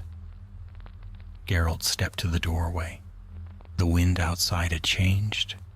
It carried a faint rustle, like wings beating in the distance. He turned back. You've buried them in her soil. The Crow Mother's curse runs through it. The priest's face drained of color. We didn't know. You know now, Geralt said grimly. Gather what's left of your people. Leave before nightfall. And you? He looked toward the sky where dark shapes already wheeled against the clouds. I've unfinished business. He walked out into the square, drawing his sword. The first crows descended, swirling into a black storm. From their midst, a shadow unfurled, vast and feathered, the Crow Mother reborn yet again, her laughter rolling like thunder. Did you think you could burn me away, Witcher? She cried. I am the grief of the forgotten. I am every prayer unanswered. Geralt braced himself as the wind howled through the ruins. Then I'll answer you myself. He drew the sign of Quen, the golden shield flaring around him, and advanced. The battle began anew. Fire against shadow, steel against faith, and above them the sky filled with crows, blackening the world. The storm gathered like judgment over Lornvale. Clouds rolled low, their bellies swollen with thunder, and lightning cracked in jagged veins across the darkened sky. The air was thick, too still, too heavy, as though the world itself held its breath. Geralt stood at the edge of the village square, the wind whipping his cloak, his silver sword drawn. All around him crows filled the air in a great whirling storm of feathers and shrieks, their wings blotting out the last of the light. From their midst the Crow Mother descended. She was vast now, more spirit than flesh, her form woven from storm and shadow. Her wings stretched across the rooftops, trailing black mist that devoured the sunlight. Her eyes burned green, bright as witch fire. She looked down upon him as one might upon a forgotten sin. "You should not have come here," she said. Her voice rolled through the air like distant thunder. "This land is mine. Its pain, its hunger, all feed me. You took my heart and thought me undone, but I am the sorrow of this soil. I am its breath." Geralt's jaw tightened. "You're the rot, not the breath." The Crow Mother's laughter rippled through the storm. "Rot feeds life, Witcher. Decay births new flesh. Even you were shaped from ruin." She spread her wings and the crows screamed. Diving in a black torrent, Geralt swung his sword, silver flashing as he cut through the swarm. Feathers turned to ash where his blade passed. He moved with precise fury, his every motion born of long habit and cold resolve. Still, for every crow that fell, another took its place. The air filled with the stench of blood and wet earth. He leapt back, casting Igni, a fan of flame that burst from his hand, igniting the night. Fire swept through the storm of feathers, and for an instant the darkness faltered. The Crow Mother recoiled, her shriek, a sound that cracked the air. Her wings beat once, sending a blast of wind that extinguished the flames and threw Geralt backward into the mud. He rose quickly, spitting blood. His medallion vibrated wildly. She was no simple wraith now. She had drawn power from the dead buried in her soil, from the prayers whispered in despair. She was a god reborn, fed by every life Velen had lost. "You cannot kill me," she said. Her voice echoed from every shadow. "Every child buried in this mire, every widow's tear, they are my flesh. Strike me, and you strike the land." Geralt steadied his breathing. "Then I'll make the land bleed if I must." He reached into his satchel, drawing a small vial of shimmering oil, the last of his relict bane. He coated his blade swiftly, the silver hissing as it met the potion. Then he pressed his hand to the earth and whispered a sign, the old language of binding. Purple light flared across the ground, forming a ring that glowed beneath the rain. The Crow Mother hesitated, sensing the trap. "You would bind me again? Fool, you cannot cage the storm. We'll see." He struck his blade into the soil. The rune circle blazed to life, and a shock wave tore through the village. The Crow Mother screamed as her shadowed form was dragged downward, tendrils of darkness clawing against the pull. The crows fell from the air like rain, their bodies dissolving before they hit the ground. Geralt's muscles burned with the strain. Sweat and rain mingled on his face. The rune circle flared brighter, feeding on his strength. His vision blurred. He forced himself to hold steady, to channel the last of his energy into the spell. But she was strong, too strong. Her voice rose to a deafening pitch, words spilling from her in a language older than man. The earth quaked. Cracks split the ground, and from them poured dark water, thick, reeking of rot. Within it writhed faces, pale and drowned, their mouths open in silent screams. "You cannot unmake what you carry," she hissed. "You are mine. You bear my curse, my blood. Even if you end me, I will live in you." The rune circle faltered.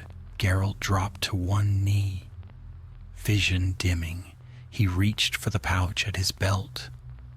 The feathers, they pulsed with faint light, each beat in time with his heart. He knew what he had to do. He tore the pouch open and cast the feathers into the air. They rose, swirling upward, drawn toward the Crow Mother's form. Her eyes widened. "No, Geralt raised his sword high, its edge gleaming with stormlight, and drove it through the heart of the circle. The spell broke in a flash of blinding white. The explosion was silent, a light that swallowed everything. The wind stopped. The rain hung frozen in the air. For a heartbeat, all the world was still. Then came the scream. It rolled across the plains, shaking the heavens. The Crow Mother's form convulsed, her wings unraveling into ribbons of smoke. The feathers burst into flame one by one until only ash remained. The mist drew inward, collapsing upon itself, and then silence. Geralt stood amid the ruin, breathing hard. The circle had vanished. The Crow Mother was gone. The sky above cleared, revealing the pale disk of the moon. The village lay quiet, its ruins silvered by light. The crows had vanished, the dead were still. He looked down at his hands. The black veins that had begun to creep up his arms days ago were fading. The air smelled of rain and earth, clean for the first time in months. He sheathed his sword and turned toward the chapel. The priest, and what remained of the villagers, had gathered in the doorway, staring in awe and fear. None dared speak. Geralt met their gaze for a moment, then simply said, "It's done." The priest swallowed. "And she won't come again?" Geralt glanced toward the horizon where the dawn began to break, faint and red. "No," he said, "she's gone." He mounted Roach, the mare snorting as if eager to be away from that cursed place. As he rode from the village, the first rays of sunlight pierced the clouds. The land glistened with dew, and birds, not crows but small thrushes and finches, took to the air. Yet as he rode, Geralt's thoughts were uneasy.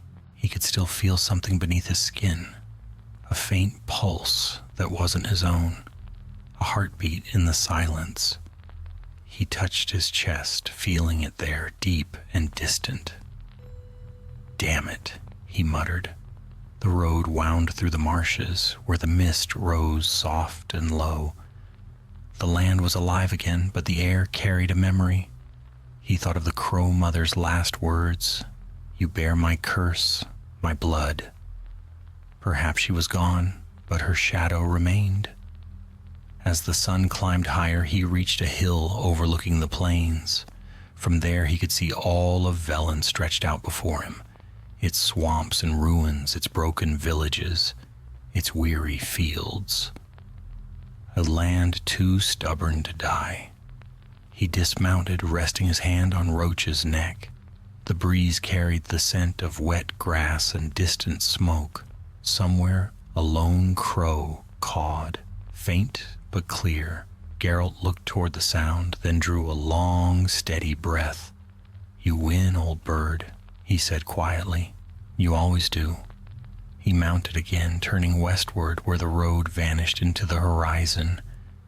Behind him the crow's cry echoed once more, soft, haunting, and strangely peaceful. And though the Witcher rode on, the wind that followed him carried with it the faint flutter of wings, as if something unseen watched from the edge of the world, waiting, patient, eternal. The road west wound through fields bruised by time and war. Smoke still clung to the horizon where burned villages lay, and the wind carried the tang of wet iron and ash. Geralt rode in silence. Roach's hooves thudded softly against the mud, her breath steaming in the chill dawn. Behind them, Lornvale had already disappeared into the mist, a scar sealed by the hand of mourning. He should have felt relief. The Crow Mother was gone, her curse lifted, her shadow broken, yet peace eluded him. The rhythm beneath his skin, that faint echo of a second heart, beat on. It wasn't strong enough to pain him, but it reminded him every moment that her death was not absolute. The bond between them had not been severed. only buried. By midday, the sun fought through the clouds, pale and thin, gilding the swamps in wan light. The land was slowly stirring back to life. He saw farmers at work for the first time in weeks, gaunt men and women clearing their flooded fields, driving off crows with sticks. Their faces turned as he passed, a mixture of fear and gratitude etched upon them. They whispered the name Witcher, as though it were both a curse and a prayer. At the crest of a low hill, Geralt paused. The air shimmered faintly before him, a mirage that bent the sunlight. He frowned, feeling the tug of magic. The Witcher's medallion, long dormant, gave a single tremor. Then the vision cleared. A woman stood on the path ahead. She wore a traveling cloak of deep green, its hem stained with mud, and her hair shone like copper in the weak light. She was no peasant. Her bearing was too poised, her eyes too knowing. She waited without fear as he approached, a small smile playing in her lips. "Geralt of Rivia," she said, her voice smooth as still water. "I was told you would pass this way." He reined in Roach. "Told by whom?" "By those who see further than most," she replied. "You've stirred something old in this land. The balance wavers. When the Crow Mother fell, other powers woke in her place." Geralt dismounted, resting one hand on the pommel of his sword. "You speak as if you're one of them." The woman inclined her head slightly. "No, I am merely a student of such matters. My name is Ithlin's daughter, or so my mother liked to claim, but I am called Yennefer's rival in the north." He almost smiled. "You're a sorceress, then?" She ignored the jab. "Tell me, Witcher, when you killed the Crow Mother, did you feel her leave you?" He hesitated. "No, not entirely." "Then you already know what I came to say," she murmured. "She's not gone, not truly. Spirits that old never die. They change. They find new shapes, new voices." Geralt's tone was flat. "I've heard the speech before. Usually ends with someone asking for help or offering a threat." Her smile deepened, not unkindly. "Then take it as a warning if you wish. There are others watching now. The balance of the swamps is broken, and something older than the Crow Mother stirs beneath it. You may have opened a door you cannot close." Geralt glanced westward. "Doors open and close. That's the nature of things." "Not this one," she said softly. "This one breathes." Before he could reply, a gust of wind swept through the field, scattering dust and straw. When it cleared, she was gone, as if the earth had swallowed her whole. Only the faint scent of lilac and wormwood lingered in the air. He exhaled slowly, rubbing a hand across his brow. "Sorceresses," he muttered, always cryptic. Still, her words gnawed at him. Something older, something breathing beneath the swamp. He thought of the Crow Mother's last scream, the sound that had shaken the bones of the land, and of the strange pulse that echoed faintly in his chest. He could not deny that the world itself seemed to shudder with life since her fall. The crows had vanished, but the silence they left behind felt unnatural. That night he camped beside a stream that glimmered faintly under the starlight. He roasted rabbit over a small fire, the smell mingling with the damp air. Crickets chirped. The normal sounds of life had returned, yet the Witcher felt no comfort in them. He ate mechanically, his thoughts far away. When sleep came, it was not kind. He dreamed of the Crow Mother's domain, the endless marshes, the black waters that swallowed the sky. He stood upon their surface as if it were solid glass. Beneath him writhed shapes, shadows with eyes. The air was full of wings. Then he saw her. Not the figure of feathers, In rage he'd fought, but something smaller, human. A woman kneeling in the water, weeping. Her tears turned to crows that flew from her hands. When she lifted her head, her face was his own. He woke before dawn, heart pounding. The fire had burned to embers. His medallion was warm against his skin, humming faintly. He rose, doused the ashes, and saddled Roach. The sun was rising, red, swollen, a wound in the horizon. He mounted and rode hard, following no road in particular, letting instinct guide him. By midday, he reached a ridge overlooking a valley flooded with fog. In its center stood the ruins of a fortress, an old one, older even than Kaer Morhen by the look of its stones. The walls were half collapsed, the towers bent, but within the mist, faint lights flickered like candles in the dark. Geralt dismounted and approached on foot. The air grew colder. As he neared the gates, the smell of rot returned stronger than before. His medallion buzzed like a living thing. Inside the courtyard, the earth had been disturbed. Graves, dozens of them freshly dug, their edges neat, their soil still damp. No sign of the diggers, no sound but the wind whispering through broken arches. He crouched by the nearest grave. Something stirred within. The soil shifted. A pale hand broke through the surface, fingers clawing at the air. Geralt drew his sword just as a corpse dragged itself upright, a soldier in decayed armor, his eyes black and empty. Another followed, then another. The dead rose without a sound, their movements slow but sure. Necromancy. The Witcher backed away, scanning the ruins. Someone or something had called them forth. He caught a flicker of movement atop the keep's highest tower, a silhouette cloaked in feathers, arms outstretched. A woman's voice echoed across the courtyard. "You killed the mother, Witcher. Did you think her children would sleep?" Geralt's grip tightened on the sword hilt. So it begins again. The corpses advanced. He met them head on, silver slicing through bone and sinew. Each cut brought another down, yet still they came. Their numbers seemed endless. Between strikes, he glimpsed the figure descending the tower stairs, the black cloak spreading behind her like wings. When she stepped into the light, he froze. It was the same girl he'd saved weeks before, the one who had lost her brother to the Crow Mother. But her eyes were wrong now, gleaming with an unnatural fire.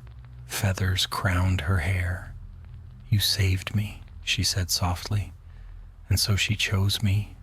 Her heart beats in mine now." Geralt raised his sword. "Then I'll stop it." The girl smiled, a sad, haunting smile. "You can't. You carry it too." The ground shuddered beneath them, and from the cracks seeped black water. The scent of decay filled the air. The dead knelt where they stood, bowing their heads toward her. The Witcher's medallion went still. In the distance, thunder rolled. Geralt set his stance, silver blade gleaming. "Then we end this here." The girl's wings unfurled. The storm broke, and the crows, silent for days, screamed once more. The storm struck with the force of a hammer. Rain fell in sheets, blinding and cold, turning the ruined courtyard into a pit of mud and corpses. Lightning licked the sky, painting the dead fortress in ghastly flashes of white. Geralt stood amid the deluge, his silver sword gleaming faintly beneath the torrent, his eyes fixed on the figure before him. The girl, no longer quite a girl, moved with the slow grace of something otherworldly.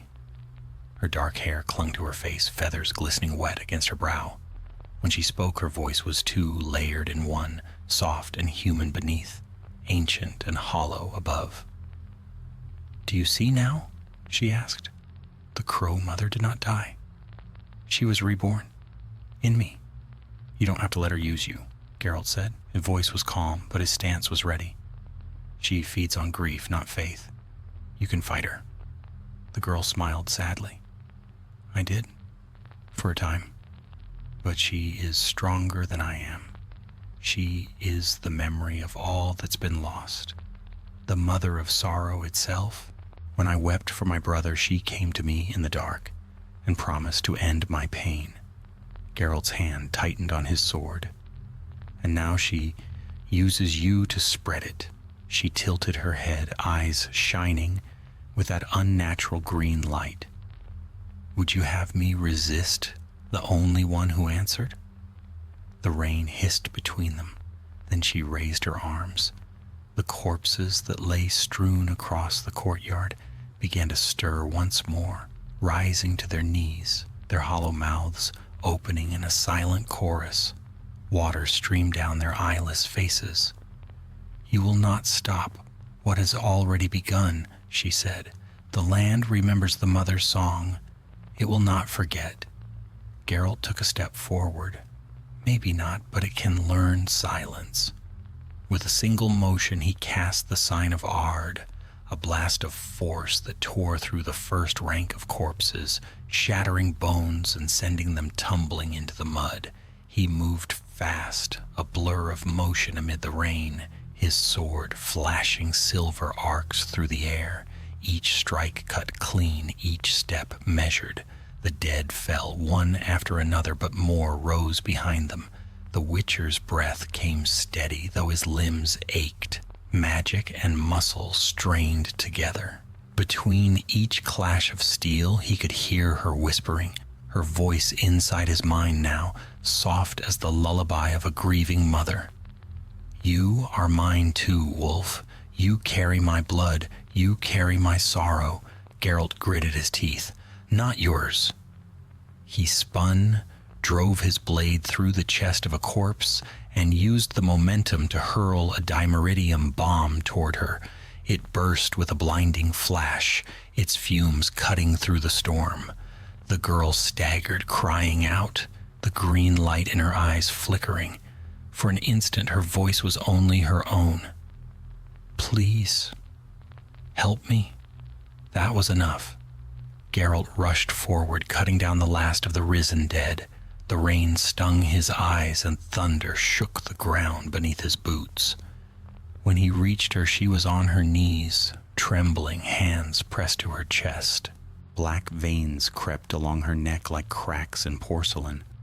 The Crow Mother's still inside you, Geralt said, but she's weak now, the spell's draining her power. Tell me where the heart is, the source. I can end it. Her lips parted, blood mixing with rain. The heart, she whispered. It beats beneath the keep, in the catacombs. She sleeps there, waiting. If you kill her again, I die with her. Geralt met her eyes, and for a heartbeat, he saw the frightened village girl she had once been. I'm sorry. She nodded faintly. So am I.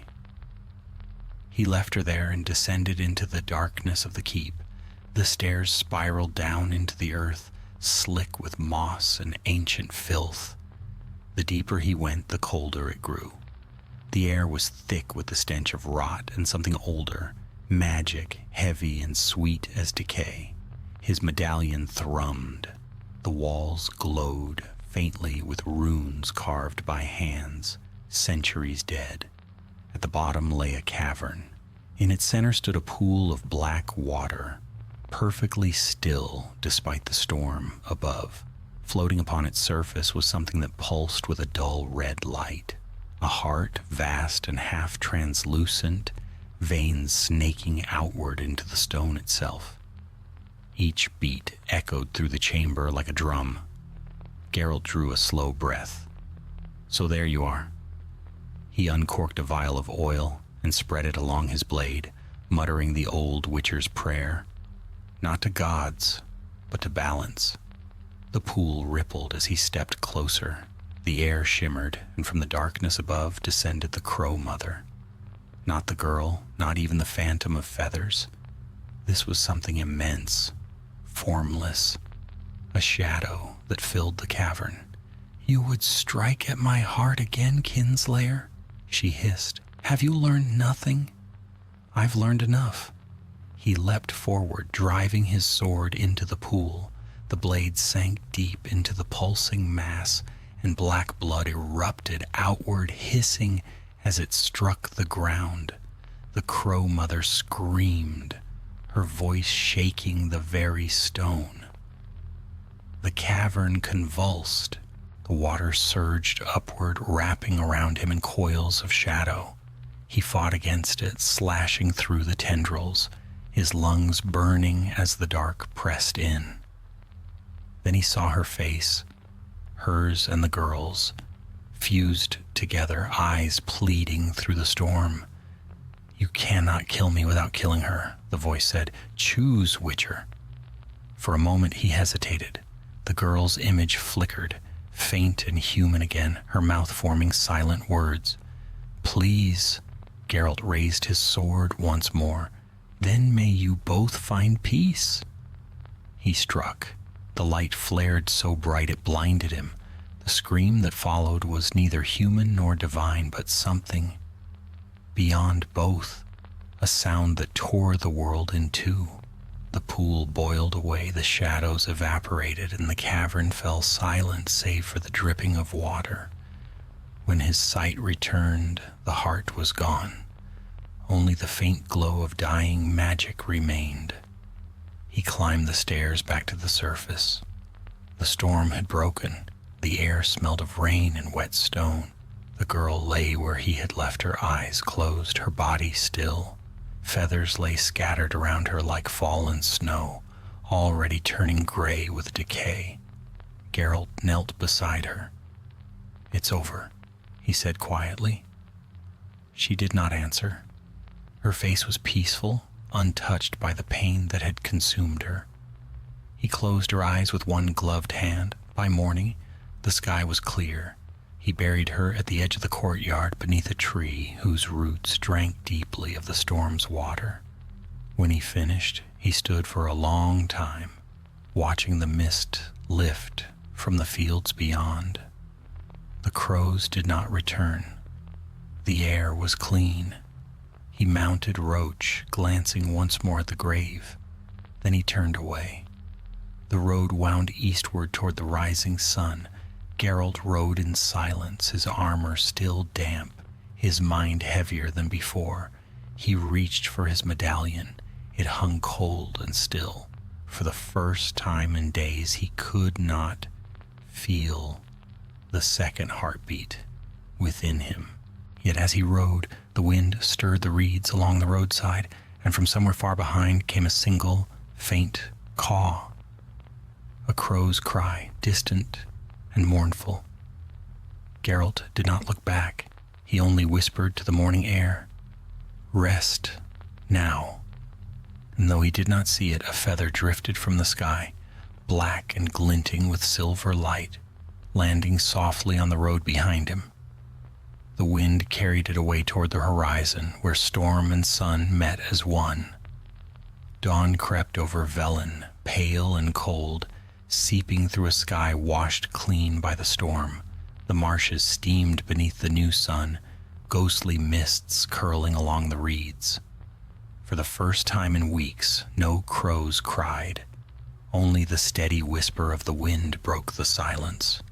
Geralt rode through the quiet lands, his cloak heavy with dew, Roach's hooves squelching softly in the damp earth. The world felt emptied, like a song that had lost its last note. The Crow Mother's shadow had faded, her curse scattered to the wind, yet her memory clung to the land. Every broken shrine and hollow tree seemed to bear her shape. Every ripple in the swamp carried the echo of her voice. The Witcher's mind wandered as he rode. He had seen the rise and fall of monsters, of kings and sorcerers alike. All things, he knew, came to ruin eventually. Still, there was something in this victory that felt hollow. The girl he'd saved had died twice, once as a child, once as something far older. Her grave lay beneath a tree that would soon bloom with pale white flowers, nourished by rain and memory. Geralt had left a feather upon it, a black token that shimmered silver when the light touched it. He reached a crossroads by mid-morning. The signpost was half rotted, its arrows pointing toward places that no longer existed. One path led north to Novigrad, another south toward Oxenfurt, but the Witcher chose neither. Instead, he turned west, toward the wilderness where few dared travel. The road wound between low hills, blanketed with mist. The scent of pine replaced the reek of swamp. The farther he rode, the clearer his thoughts became. The pulse he had once felt in his chest, the second heartbeat, was gone. His medallion hung cold and still. Yet even without it, he sensed the faint hum of something vast and ancient beneath the earth, sleeping now, but never truly dead. He thought of the sorceress who had warned him, the woman who had vanished like smoke. Something older than the crow mother stirs beneath the swamps. Her words lingered. Perhaps she had been right.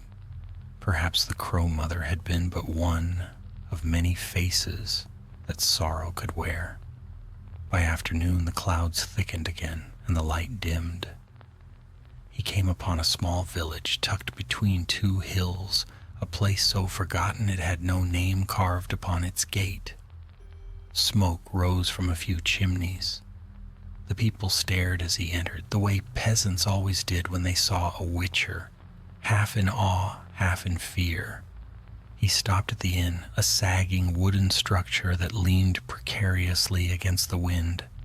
Inside, the air was warm, with the smell of stew and damp straw. A few men huddled near the hearth, whispering. The innkeep, a broad-shouldered woman with gray hair, looked up as he entered. "You're far from home, Witcher," she said, her voice cautious but not unkind. "We've not seen your kind since the war."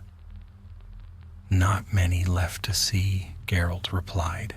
He set his sword belt beside the bench and sat. "Ale?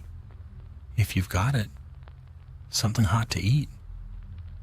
She poured him a mug and ladled stew into a bowl. "You'll find both, but you won't find peace, not here. Folk have been seeing things in the fields again. Shadows moving when the moon's full. Heard you deal with such matters." Geralt drank the ale bitter and weak. "I'm done with curses for a while." The woman raised an eyebrow. "Done? A witcher saying that? The world's not done with them, I can promise you that." He gave a wry smile. "Maybe, but the last one I dealt with nearly tore the soul from my chest." She shrugged, wiping her hands on her apron. "Souls are for priests. You look like a man who needs sleep, not confession." He finished his meal, rented a room, and climbed the narrow stairs to the loft. The window looked out over the fields, where the mist lay thick and silver in the moonlight. He sat on the bed, unbuckling his armor piece by piece. The leather was worn, the steel dull with scratches.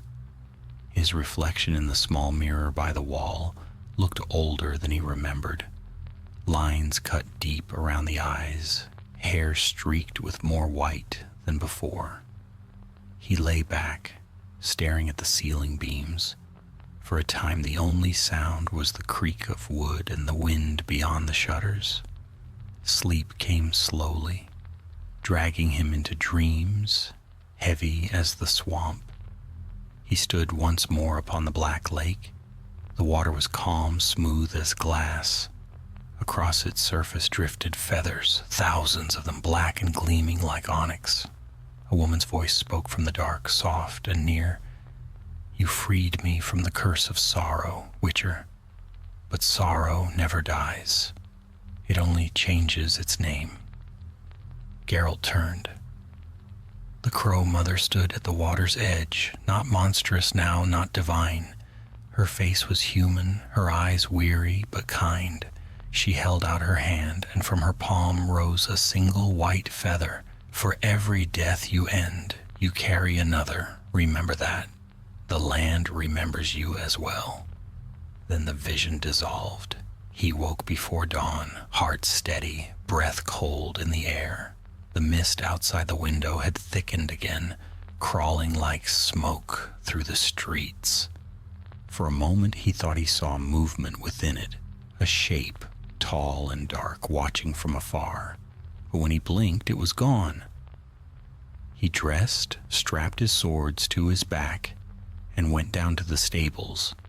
The innkeep was already awake, tending to the morning fire. She nodded as he passed. "Road's rough ahead," she warned. "The rains made a mess of the bridges."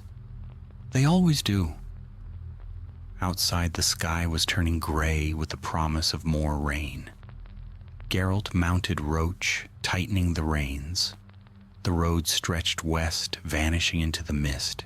He did not know where it led, nor did he much care. His work was never finished. As he rode, a single crow flew from the trees and settled upon a nearby post.